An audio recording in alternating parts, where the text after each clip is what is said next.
ሰላም ጤና ይስጥልኝ ተመልካቾቻችን የዕለቱ ዜናዎች ይዘን ቀርበናል። ከዜናዎቹ ጋር ማህሌት ጸጋይ።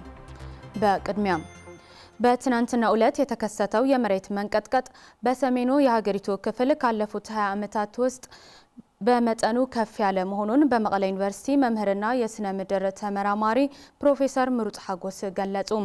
የተከሰተው የመሬት መንቀጥቀጥ 5.6 ሪክተር ስኬል መለካቱም ተመራማሪው ገልጿል። ለገብረ እግዚአብሔር ገዳሙ ዘገባ ፍሬዎት ወልደመድህን ታቀርባለች።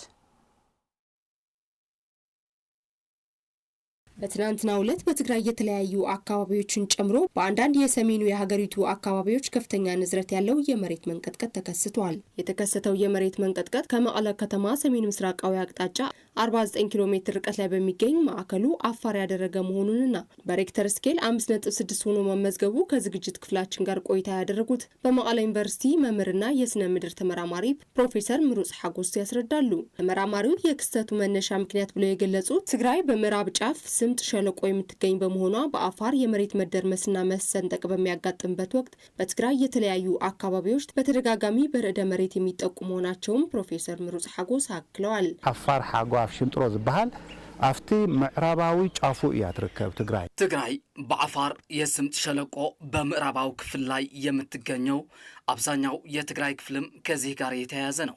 ለምሳሌ ከዛላምበሳ፣ አዲግራት፣ ውቅሮ፣ መቀለ፣ ማይጨው፣ አላማጣ የተያያዙ ስለሆኑ በስምጥ ሸለቆው ላይ የሆነ መሳሳብ የመሬት መሰንጠቅና መደርመስ ሲፈጠር ንዝረቱ በእነዚህ ከተሞች ላይ ይከሰታል። ይህንም መገንዘብ ይገባናል። በተለያዩ የሰዓት ልዩነቶች በተደጋጋሚ ያጋጠመው የመሬት መንቀጥቀጥ በሰሜኑ የሀገሪቱ ክፍል በ20 ዓመታት ውስጥ በመጠኑ ትልቁ ሆኖ መመላከቱ ተመራማሪው አስረድተዋል።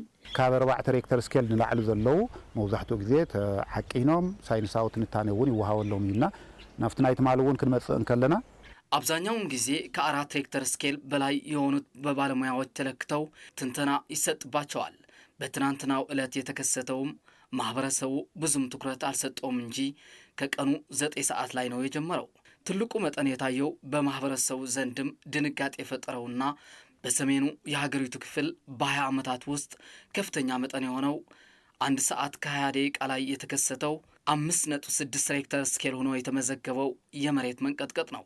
ይህ ከሌሎች ዓለማት ጋር የሚነጻጸር ሳይሆን በስምጥ ሸለቆ ከታዩት ትልቁ ነው። የመጀመሪያው ክስተት በአጽቢ አፋር አዋሳይ ሲሆን ሁለተኛው ግን በሐይቅ መስሐልና ዴስዓ ባሉ አካባቢዎች የተከሰተ ነው። እንደዚህ አይነት ክስተቶች በስምጥ ሸለቆ አካባቢ የሚከሰት ክስተት መሆኑን በመገንዘብ ማህበረሰቡም ሊደናገጥ እንደማይገባና አስፈላጊውን ጥንቃቄ እንዲያደርግ ጥሪ አቅርበዋል።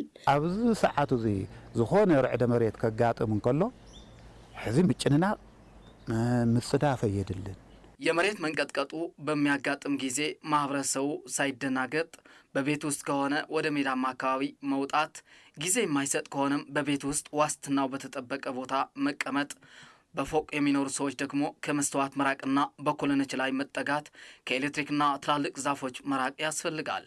በዋነኝነት ግን እንደ መንግስት ምሁራንና የዘርፉ ባለሙያዎች ሚና ትልቅ ይሆናል። በየወቅቱ ለማህበረሰቡ ግንዛቤ ማስጨበጥና መረጃ ማዳረስ ያስፈልጋል። ባጋጠመው የመሬት መንቀጥቀጥ በትግራይ የተለያዩ አካባቢዎች መጠነኛ ጉዳትም አስከትሏል። በአበርገለ የጭላ ወረዳ በድርቅ ምክንያት ተማሪዎቹ ከትምህርት ገበታቸው እየተስተጓጎሉ መሆኑን የወረዳ ትምህርት ጽሕፈት ቤት አስታወቀ። በወረዳ በተደጋጋሚ የሚከሰተው ድርቅ ተከትሎ ሕፃናት በረሃብ ምክንያት በትምህርት ገበታ ባለመገኘታቸው ትምህርት ቤቶች የመዘጋት አደጋ እንደተጋረጠባቸው ተገልጿል። ለገብረ መስቀል ኪሮስ ዘገባ ብሩብዛፍ ገብረ ጻድቃን ታቀርባለች።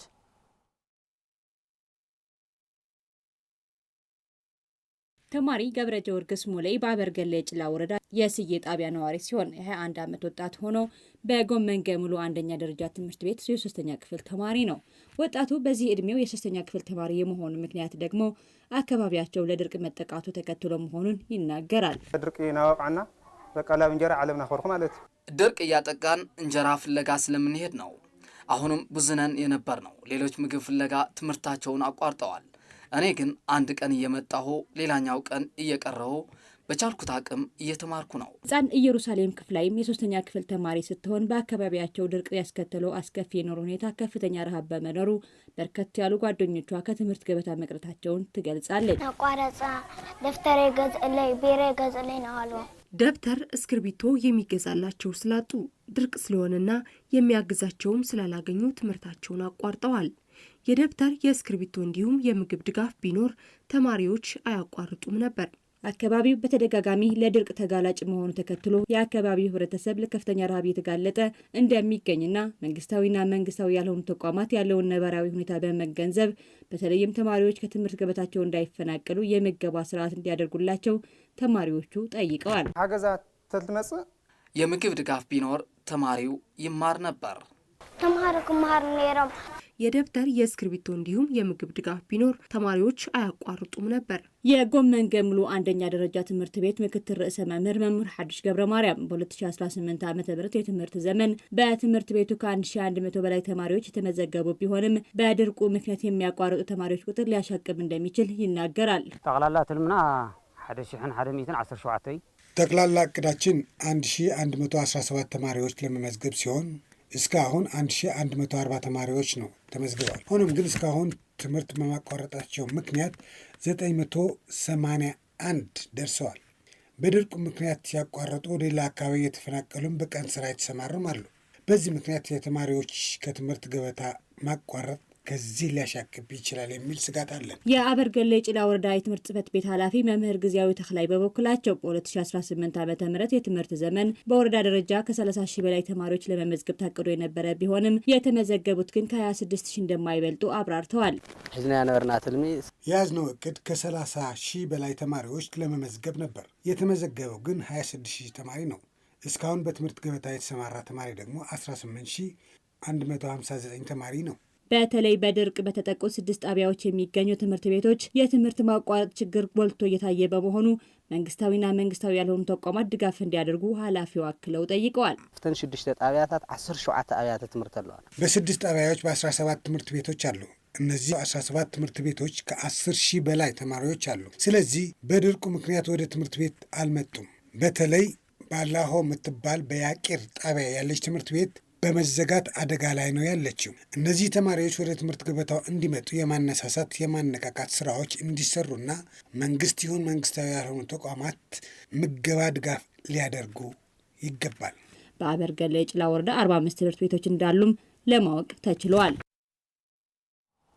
ስራ አጥ ወጣቶችን ስራ በመፍጠር አምራች እንዲሆኑ የመንግስት ድርሻ የላቀ መሆኑን ተገለጸ። ወጣቶቹ ወደ ስራ በማሰማራት ሀገርን ለመገንባትና በተለይም የትግራይ መልሰው መገንባት ለመረጋገጥ በስልጠናና በፋይናንስ የታገዘ ስራ በመስራት ወጣቶችን በማበረታታት እንደሚገባ ጠቁሟል። ሙሉ ብርሃን ዳርጌ ተጨማሪ አላት። በትግራይ በነበረው አውዳሚ ጦርነት በርካታ ወጣቶች ለስራ አጥነት ችግር ተጋልጠው ህገወጥ በሆነ መንገድ ከሀገር ሲወጡና ላላስፈላጊ ስቃይና እንግልት እየተጋለጡ መሆናቸውን ይታወቃል።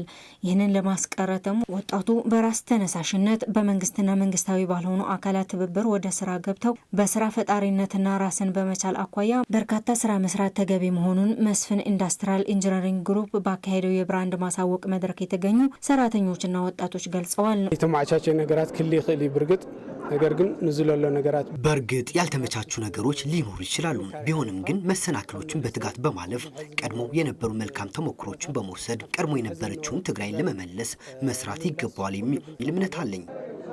በአሁኑ ሰዓት ወጣቱ ለፈጠራ ዝግጁ እንዲሆን የተመቻቸ ሁኔታ እንዲፈጠርለት አስፈላጊ ነው። ምክንያቱም በስልጠና ሊሆን ይችላል፣ በተለያየ መልኩ ሊሆን ይችላል። አንድ ወጣት እኮ ከፈለገ ወይ ደግሞ የሆነ ስልጠና ሰጥተ ወደ ጥሩ ሁኔታ ይሄዳል።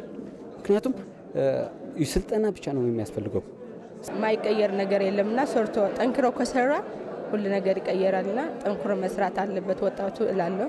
ወጣቱ በስራ ፈጠራና ክህሎት ራሱን አዳብሮ ከተጠዋሪነት ተላቆ ለማህበረሰብና አገርን ከዛም አልፎ በትግራይ መልሶ ግንባታ የድርሻውን እንዲወጣ የሚጠቅም ስራ ለመስራት በመንግስት በኩል ሰፊ ስራ መስራትና ሙያ ተኮር ስልጠናዎችን መስጠት ትልቅ መፍትሄ መሆኑንም አክለው ገልጸዋል። ጸገም ዝክፍትሕ መጀመርታ መንግስቲ መንግስቲ ዓብይ እጃም አለው። የስራ አጥነትን ችግር እንዲፈታ መጀመሪያ መንግስት ትልቅ ድርሻ አለው። ወጣቱ ምን አይነት ስራ እየፈጠረ ነው የሚል ጉዳይ ማየት አለበት።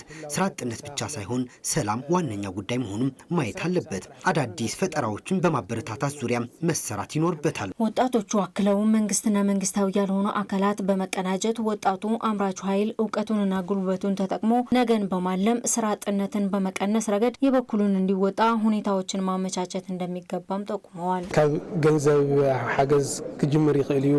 ወጣቱ በገንዘብ ድጋፍ በስልጠናና የባንክ ብድሮችን በማመቻቸት ንግድና ስራ ትስስር መፍጠር ይገባል ይላሉ።